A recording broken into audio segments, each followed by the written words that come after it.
Habari hii inaonekana mbashara pia kupitia Star TV Habari. Ingia kwenye tovuti yetu maridadi kabisa kwenye YouTube kwa kuandika neno habari Star TV. Pia kupitia Facebook, mimi ni Charles Machugu. Moja kwa moja tuanze na habari ya kitaifa, ambapo Jumuiya ya Afrika Mashariki, Kati na Kusini mwa mjumuiko wa asasi za kiraia ambazo zinahusika na masuala ya lishe katika kanda hizo zimesaini mkataba wa miaka 5 wa makubaliano ya kushughulikia masuala ya lishe katika kanda hizo. Taarifa kamili na mwanahabari wetu Angelo Moleka toka mkoani Arusha.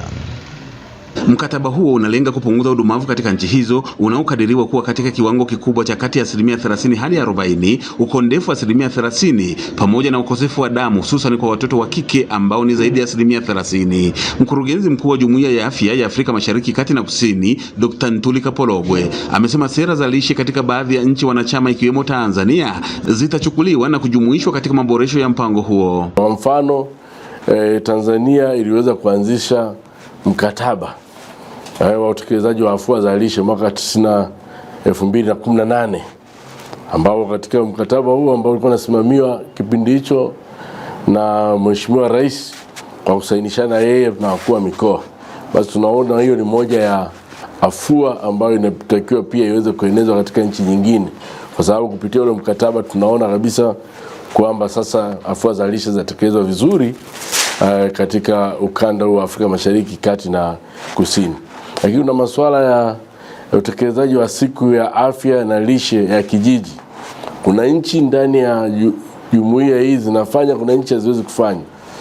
Na hilo litakuwa ni jukumu letu kuweza kupush kwenda katika eneo hilo. Naye mwenyekiti wa mtandao wa asasi za kiraia katika nchi za Jumuiya ya Afrika Mashariki na Kati, Edgar Onyango, amesema mkataba huo utawezesha kuungana na SKHC kupigana na utapiamlo, ambapo wamekubaliana kuanzisha chuo kwa ajili ya kupeana mafunzo kuhusu lishe bora. Pia tumekubaliana na tumezungumza mengi kuhusu vile tunaweza weka chuo kile ambacho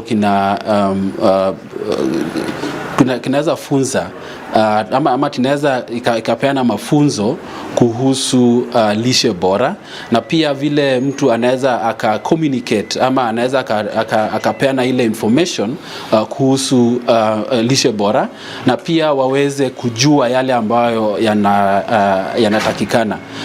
Hii mkataba ambao tumetia sahihi leo ni kitu ambacho kitaweza kuanza kufanyika kwa wakati huu. Miongoni mwa afua za mkataba huo ni kutolewa kwa taarifa ya maendeleo ya utekelezaji wa mkataba huo kila baada ya miezi 6, pamoja na kuboresha lishe kwa kuweka virutubisho kwenye chakula mashuleni, sanjari na kumtathmini mtoto katika kipindi cha siku 1000 za awali tangu kuzaliwa, ambazo ni muhimu sana kwa maendeleo ya ukuaji wa ubongo. Angelo Moleka, Star TV. Shirika